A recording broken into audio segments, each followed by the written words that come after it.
साथियों, यदि आपने भी अपने हाथ की उंगलियों में कोई भी रत्न ये सोच करके धारण किया हुआ है कि वो आपके लिए सौभाग्य लेने वाला है, तो एक बार पुनर्विचार करने की आवश्यकता है। क्योंकि पर्सनल इंटरेक्शन में मैंने ये पाया है कि 50% से भी अधिक लोगों ने गलत रत्नों को धारण किया हुआ है।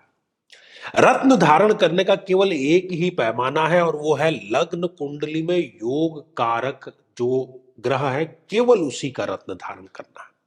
हम यहां पर हर एक लग्न के बारे में और हर एक रत्न के बारे में चर्चा कर रहे हैं।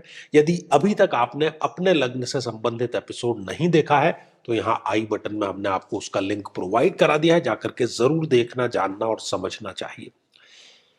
साथियों, कई वर्षों के जन्म पत्र का अध्ययन और लाखों कुंडलियों के अध्ययन के बाद हम ये कह सकते हैं कि यदि किसी की जन्म पत्रिका में मंगल पीड़ित है तो उसको इस ग्रह की महादशा में इन 9 लक्षणों का, इन 9 कष्टों का, पीड़ाओं का अवश्य सामना करना पड़ता है।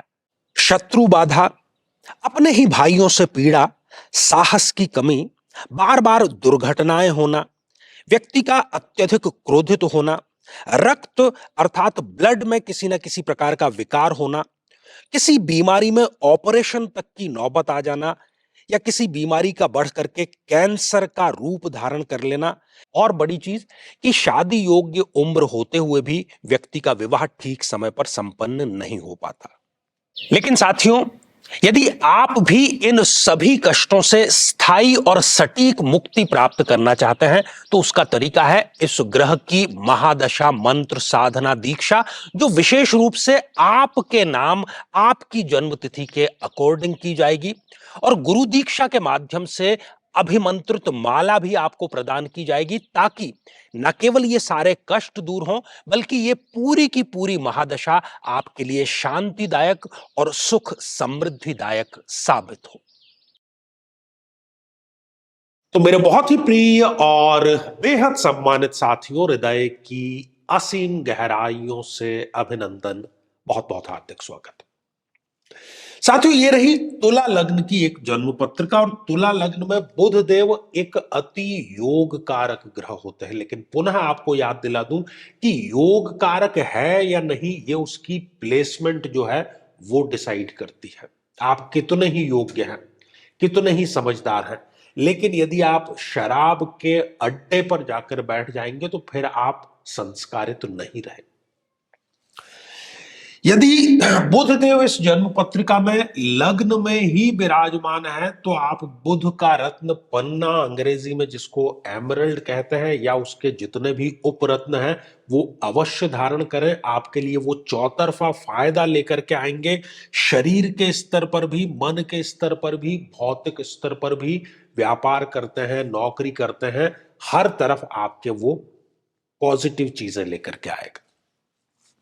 यदि बुधदेव इस द्वितीय भाव में विराजमान है तब भी आप अवश्य ही धारण करें। बहुत ही सुंदर स्थिति है ये, धन प्रदायक है। वाणी को, वैसे भी बुध नैसर्गिक कारक है वाणी के, वाणी को ये प्रखर करेगा।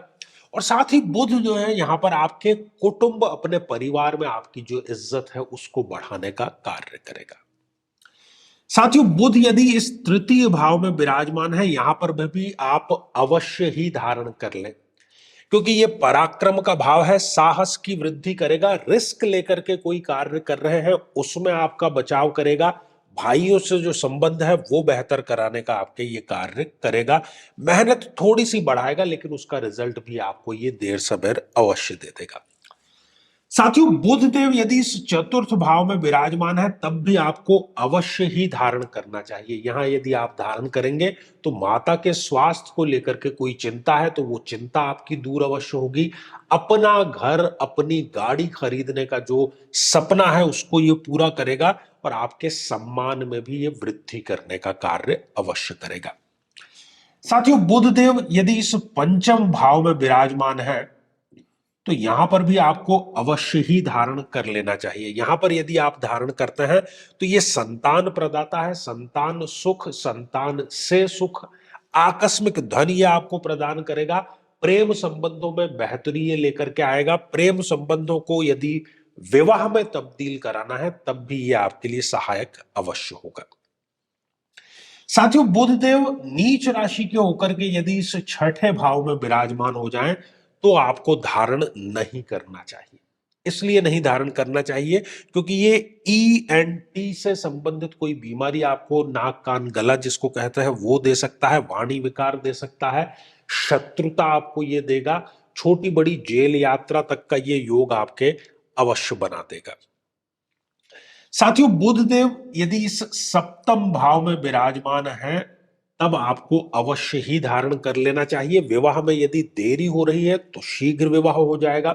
दाम्पत्य जीवन यदि खराब है तो उसको ये ठीक कर देगा। पार्टनरशिप में कोई बिजनेस आप करते हैं, उसमें किसी प्रकार की परेशानी है तो उसको भी ये ठीक अवश्य कर देगा। साथियों, बुध देव यदि इस अष्टम भाव में विराजमान है, अब ये योग कारक की कैटेगरी से बाहर निकल गए, मारक की कैटेगरी में आ गए हैं।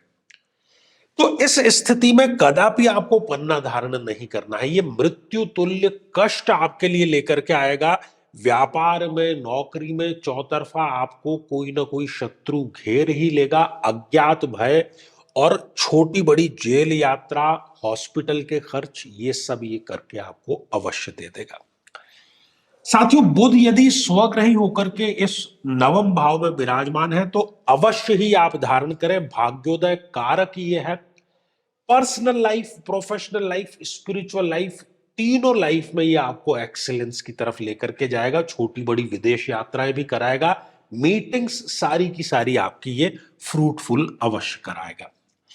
साथियों, बुध देव यदि इस दशम भाव में विराजमान हो, यहां पर भी आप अवश्य धारण कर लें। पैतृक संपत्ति भी आपको मिलेगी। पिता से संबंधित कोई आप व्यवसाय करते हैं, जो पिता से आपने लिया है, जो पिताजी करते थे वही आप कर रहे हैं, उसको आप और बेहतर करेंगे। कोई ना कोई नया पद, प्रतिष्ठा, प्रमोशन आपको ये दिलाएगा। जीवन को अनुशासित बनाएगा। एक सेलिब्रिटी भी ये बनाने का योग आपको अवश्य करता है। साथियों, बुध देव यदि इस एकादश भाव में विराजमान है तो यहां पर भी आप अवश्य ही धारण कर लीजिए। ये लाभ की बढ़ोतरी करेगा, आय की बढ़ोतरी करेगा, आपको किसी न किसी फील्ड का विशेषज्ञ ये बना देगा। नेतृत्व क्षमता आपकी ये बढ़ाएगा और इच्छाओं की पूर्ति अवश्य ये करेगा। साथियों, बुध देव स्वग्रही होकर के इस द्वादश भाव में विराजमान हो तो अब यहां पर वो धारण करने योग्य नहीं है। भले ही स्वग्रही है लेकिन नहीं धारण करना है। यहां पर धारण करने का मतलब है अपने खर्चों को बढ़ाना, अपने रोग को बढ़ाना, सम्मान को कम करना और जीवन में समस्याओं को स्वयं आमंत्रित कर बैठना। तो हमने देखा साथियों कि योग कारक होते हुए भी तीन ऐसे स्थान हैं, 6, 8 और 12वां, जहां पर यदि बुध देव है तो आपको पन्ना अर्थात एमरल्ड धारण नहीं करना चाहिए। तो अब क्या करें? यदि नहीं धारण करना है तो तुरंत प्रभाव से आपको उसे उतार देना चाहिए। साथियों, श्रृंखला ये हमारी आगे भी जारी है, बहुत वैज्ञानिक और सटीक है। इसको देख करके ही रत्न का आपको निर्णय लेना चाहिए। तो अब साथियों, समय हो चला है आज के हमारे कमेंट को शामिल करने का। और आज का जो कमेंट है ये घनश्री अंतानी जी लिखते हैं। आचार्य जी प्रणाम। घनश्री जी, आशीर्वाद हृदय की गहराइयों से आपको। मेरा वृश्चिक लग्न है। आइए साथियों, एक वृश्चिक लग्न की जन्म पत्रिका हम यहां पर ओपन कर लेते हैं। तो ये रही वृश्चिक लग्न की जन्म पत्रिका और मेरा चंद्रमा अष्टम भाव में है। देखिए, इनके भी अब योग कारक है लेकिन ये अष्टम भाव में आ गया चंद्रमा, तो अब योग कारक नहीं रहा। तो क्या उससे रिलेटेड रत्न पहनना चाहिए या नहीं? बिल्कुल भी नहीं पहनना चाहिए। ये आपको इमोशनली चोट पहुंचाएगा, जरूरत से ज्यादा इमोशनल, सेंटिमेंटल और भावुक बना देगा। तो कलयुग में आप जी नहीं पाएंगे। माता के स्वास्थ्य की आपको ये चिंता जो है उसको अवश्य ये बढ़ा देगा और मृत्यु तुल्य कष्ट कारक ये आपको होगा। इसलिए कदापि आपको धारण नहीं करना चाहिए। तो साथियों, श्रृंखला तो ये जैसा कि अभी बताया जारी रहेगी। यदि आप भी चाहते हैं कि आपकी कुंडली का सूक्ष्म विश्लेषण हो, समस्या का समाधान हो, तो आगामी समय में मैं स्वयं इन शहरों में उपस्थित रहूंगा। आप समय लेकर के मिल सकते हैं, या फिर टेलीफोनिक या वीडियो कॉल के माध्यम से भी आप जुड़ सकते हैं। और यदि आप अपने किसी एक प्रश्न का निःशुल्क मार्गदर्शन चाहते हैं, तो हमारे इसी चैनल पर प्रति शनिवार दोपहर 3 बजे लाइव कार्यक्रम हम लेकर के आते हैं। लेकिन उसमें अपने प्रश्न को शामिल कराने के लिए हमारे इस वीडियो को हाइप कीजिए और उसका स्क्रीनशॉट दिए गए व्हाट्सएप नंबर पर भेजिए। तो साथियों, इसी मंगल कामना के साथ में कि आप सभी स्वस्थ, समृद्ध और शांतिपूर्वक जीवन व्यतीत करें। नमस्कार।